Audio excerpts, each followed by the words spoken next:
నమ శివాయ. శివమహాపురాణం 31వ అధ్యాయం. పార్వతీ పరమేశ్వరులిద్దరూ కూడా తమకు కుమారుడు కలిగాడని చాలా సంతోషించారు. వెంటనే కైలాసము నుండి ఒక రథమును పంపి కుమారస్వామిని కైలాస పర్వతం మీదికి తీసుకుని వెళ్లారు. తల్లి పార్వతీదేవి పిల్లవాడిని చూడగానే పరవశించిపోయి ఎదురు వచ్చి మార్తన్య స్థానమునందు ముద్దు పెట్టుకుంది. ఆయన కూడా పరవశించి మూడవ వాడికి వినవడకుండా షణ్ముఖుడి కుడి చెవి దగ్గరకు తీసుకొని ఆయుష్మాన్ భవ అని 6 మాటలు అన్నారు. ఇప్పుడు జరగవలసిన దేహ కార్యం ఒకటి ఉంది. అదే తారకాసుర సంహారం. సుబ్రహ్మణ్యుడి శక్తి సామాన్యములు కాదు. తారకుడిని ఎదిరించడానికి వీలుగా దేవతలందరూ తమ శక్తులన్నిటినీ కుమారస్వామికి దారపోశారు. పార్వతీ పరమేశ్వరులిద్దరూ కలిసి త్రిశూలం, పీనాకం, పాశుపతాస్త్రం, గొడ్డలి శక్తి, శూలము అమ్మవారి శక్తి ఇచ్చారు. శంకరుడు వెనక్కి పిలిచి దగ్గర కూర్చోబెట్టుకొని శాంభవి విద్యను కూడా కటాక్షించాడు. బ్రహ్మదేవుడు వేదములను, యజ్ఞోపవీతమును, గాయత్రి మంత్రమును, కంబండములనమును, బ్రహ్మాస్త్రమును, శ్రీ మహావిష్ణువు వైజయంతి మాల కంఠాహారమును, ఐరావతమును, వజ్రాయుధమును, వరుణుడు ఒక శ్వేత చక్రమును, రత్నమాలలను, సూర్యుడు మనోవేగము కలిగిన రథమును, కవచమును, యముడు యమదూతలను, చంద్రుడు అమృత కలశమును, అగ్ని మహాశక్తిని, వాయవ్యస్తమును, కుబేరుడు గదను, మన్మధుడు కామశాస్త్రమును ఇచ్చాడు. పాల సముద్రమును అమూల్యమైన రత్నములతో కూడిన ఒక అందెము బహూకరించింది. అమ్మవైపు తాతగారైన హిమవంతుడు వచ్చి కొట్టుకోమని పట్టుబట్టలు ఇచ్చాడు. గరుత్మంతుడు చిత్రబ్రహ్మాహృణుడు అనబడే ఒక నెమలిని, అరుణుడు తామ్రచూడు అనే కోడి పుంజును బహూకరించారు. అదే కుక్కట ధ్వజము పార్వతీదేవి వెనక్కి పిలిచి గొప్ప చిరునవ్వును కానుకగా ఇచ్చిందట. అందుకే మీకు సుబ్రహ్మణ్య స్వామి స్వరూపములు అన్ని చోట్ల చక్కగా చిరునవ్వు నవ్వుతూ ఉంటాయి. అంతేకాక ఐశ్వర్యమును, చిరంజీవిత్వమును ఇచ్చింది. లక్ష్మీదేవి సంపదను, కంఠహారమును ఇచ్చింది. సావిత్రీదేవి సకల విద్యలను ఆయనకు ఇచ్చారు. సరస్వతీదేవి సకల విద్యలను ఆయనకు ఇచ్చారు. ఇప్పుడు దేవేంద్రుడితో దేవతలతో కలిసి ఆయన తారకాసుర సంహారణకు బయలుదేరాడు. దేవసైన్యంతో కూడి వెళ్ళిన వాడై దేవసేనానిగా తారకాసుర సంహారం చేశాడు. లోకాలన్నిటినీ ఎంతగానో మురిసిపోయాయి. యుద్ధానంతరం సుబ్రహ్మణ్యుడు సంతోషంగా తిరిగి కైలాస పర్వతం చేరుకున్నాడు. అరిష్టమేనేమి అనగాబడే ఒక ప్రజాపతి కుమార్తె దేవసేన. ఈమెకు దైత్యసేవ అనే ఒక చెల్లెలు ఉండేది. ఒకరోజు దేవసేన తన చెల్లెలైన దైత్యసేనతో కలిసి ఆడుకుంటోంది. ఆ సమయంలో అక్కడికి ఒక రాక్షసుడు వచ్చి దేవసేనను భయపెట్టి ఎత్తుకుపోయే ప్రయత్నం చేశాడు. ఆవిడ బిగ్గరగా కేకలు పెట్టింది. ఆ సమయంలో ఇంద్రుడు ఐరావతం మీద వెళుతున్నాడు. ఆయన వెంటనే తన వజ్రాయుధంతో ఆ రాక్షసును సంహరించి అరిష్టనేమి కుమార్తె అయిన ఈ దేవసేనని నా కుమార్తెగా ఇవ్వండి, నుంచి పెంచుకుంటాను. దైత్యసేనని నీ దగ్గర ఉంచుకో, దేవసేన నా దగ్గర పెరుగుతుంది అని అరిష్టనేమికి చెప్పి ఆమెను తీసుకుని వెళ్ళి పెంచాడు. ఈ పిల్ల పెరిగి పెద్దదవుతుంటే ఇంద్రునికి ఒక ఆలోచన కలిగింది. ఈ దేవసేనను దక్కించుకోగలిగిన వాడు పరాక్రములతో పాటు కారుణ్యం అపారముగా కలిగిన వాడై ఉండాలి. అటువంటి వాడికి ఇచ్చి వివాహం చేస్తాను అనుకున్నాడు. ఆ సమయంలో ఒక ఆశ్చర్యకరమైన సంఘటన జరిగింది. తారకాసుడి తమ్ముడు శూరపద్ముడు శూరపద్ముని సంహారం కూడా కుమారస్వామి చేశారు. తన కుమార్తెను అలాంటి వాడిని ఇచ్చి వివాహం చేయాలి అనుకున్నాడు. వెళ్ళి కుమారస్వామిని వేడుకొని దేవసేననిచ్చి వివాహం చేసిన స్థలాన్ని తిరుప్పరంకుండ్రం అని పిలుస్తారు. మంచి గుణములు కలగాలంటే కుమారస్వామి ఆరాధన చేసి తీరవలనని శాస్త్రం చెప్తోంది. సుబ్రహ్మణ్యన్ అనుగ్రహం పొందాలి. అనగ్ర మహర్షికి ద్రావిడ వ్యాకరణం సుబ్రహ్మణ్య స్వామి వారే నేర్పారు. కాబట్టి అగస్త్యుడికి సుబ్రహ్మణ్యుడు గురువు. సుబ్రహ్మణ్య స్వామి వారు అవతారాలను స్వీకరించారు. ఇందులో ప్రధానమైన అవతారం జ్ఞాన సంబంధార్ ఒకటి. తిరుజ్ఞాన సంబంధం.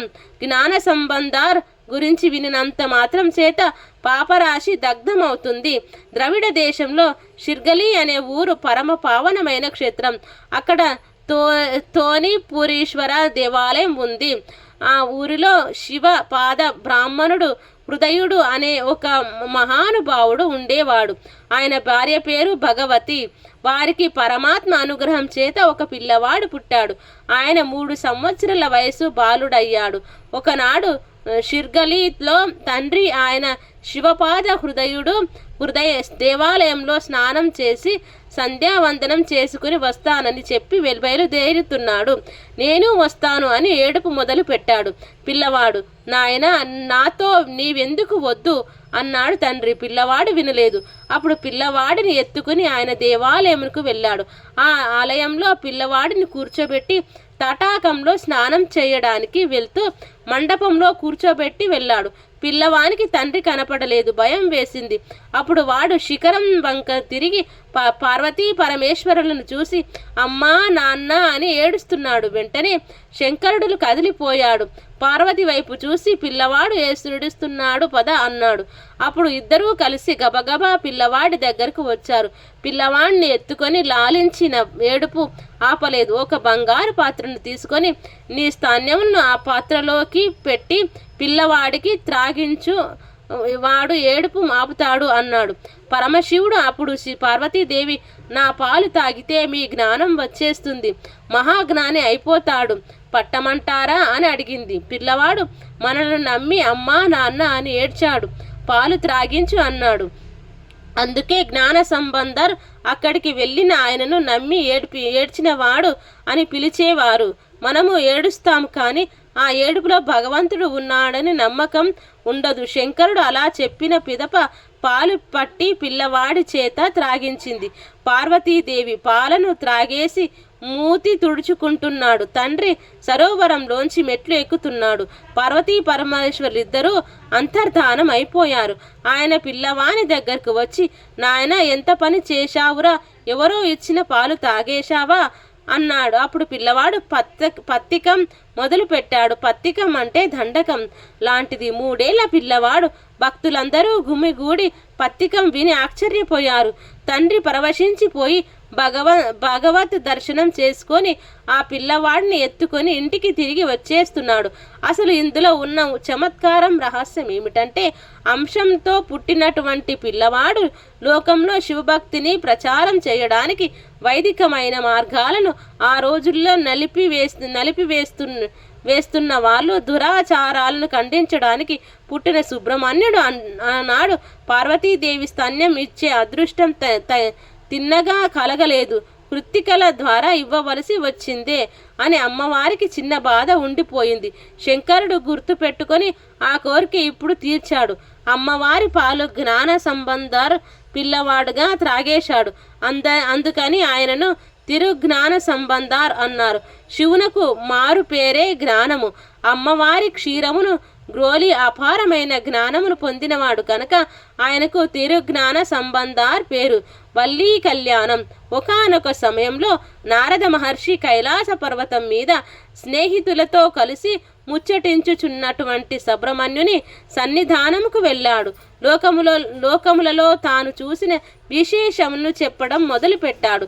ఇప్పుడు నారదుని వల్లీ కళ్యాణం చేయడానికి వచ్చాడు. ఒక మహర్షి తేజస్సు వలన అయోనిజే ఒక పిల్ల ఒకతే అరణ్యమునందు పుట్టి ఉండగా ఒక బిల్లు నాయకునికి దొరికింది.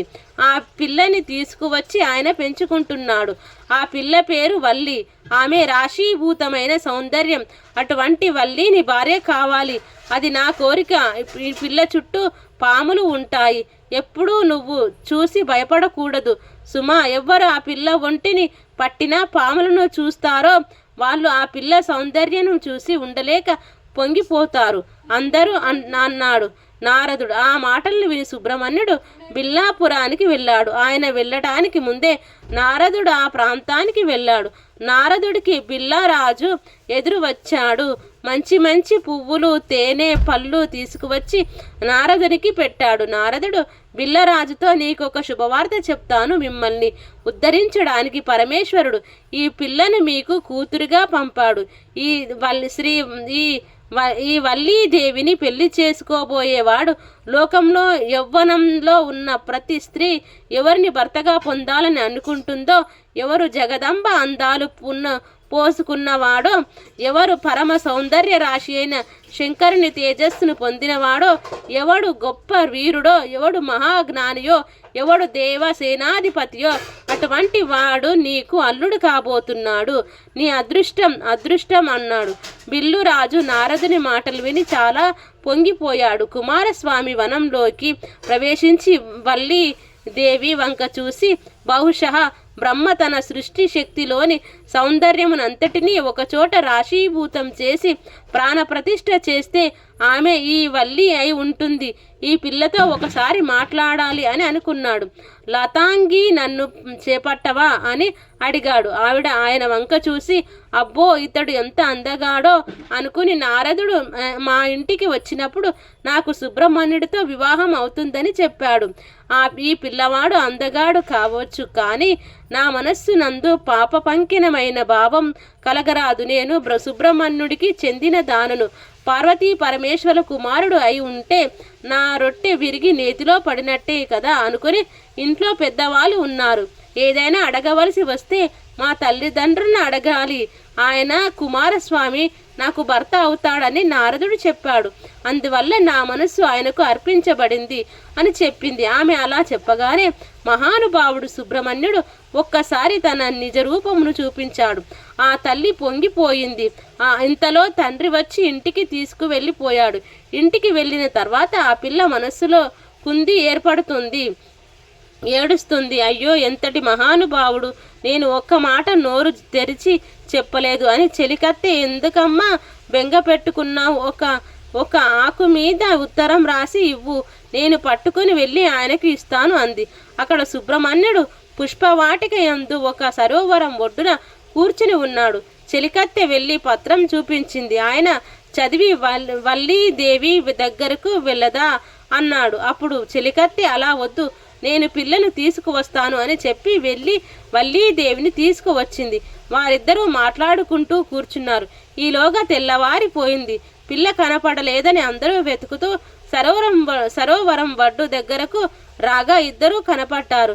బిల్లా నాయకుడికి ఆ యువకుడు సుబ్రహ్మణ్యుడు అని తెలియదు. సుబ్రహ్మణ్యుడు కూడా వేటగాని వేషంలో ఉన్నాడు. వెంటనే ఆగ్రహంతో తన పరివారంతో ఆయన మీద బాణాలను ప్రయోగించాడు. సుబ్రహ్మణ్యుడు పేలగా నవ్వుతూ వాటన్నింటినీ స్వీకరించి వల్లీదేవి వంక చూసి వారి మీద సమ్మోహనాస్త్రం ప్రయోగించాడు. అందరూ క్రింద పడి స్పృహ తప్పి పడిపోయారు. అప్పుడు వల్లీదేవి తన వాళ్ళందరూ పడిపోయారని ఏడ్చింది. అప్పుడు స్వామివారు అనుగ్రహించేసరికి మరలా వారందరికీ స్పృహ వచ్చి లేచారు. వారు లేచి చూసేసరికి శూలం పట్టుకుని నెమలి వాహనం మీద వల్లీదేవితో కలిసి కూర్చున్న సుబ్రహ్మణ్యుడు సాక్షాత్కరించాడు. ఆ బిల్లులందరూ నేల మీద పడి సుబ్రహ్మణ్యుడికి సాష్టాంగ నమస్కారం చేసి పొంగిపోయారు. నారదుడు దేవసేనతో పార్వతీ పరమేశ్వరులతో అక్కడికి వచ్చాడు. నేనెంత భాగ్యవంతురాలినో కదా అనుకుని వల్లీదేవి పార్వతీ పరమేశ్వరులకు నమస్కరించింది. అప్పుడు సంతోషంగా పార్వతీ పరమేశ్వరులతో దేవసేనతో కలిసి అరమరికలు లేకుండా ఆనాటి నుండి ఈనాటి వరకు భక్తుల కోరికలు అనుగ్రహించడానికి సుబ్రహ్మణ్య స్వామి వారు తిరుత్తన్ని యందు వెలిసి ఉన్నారు. సుబ్రహ్మణ్యుడికి పూజిస్తే మన పాపములన్నీ దగ్ధమైపోతాయి, వంశాభివృద్ధి జరుగుతుంది. ఓం నమ శివాయ. శివ మహాపురాణం సంపూర్ణం.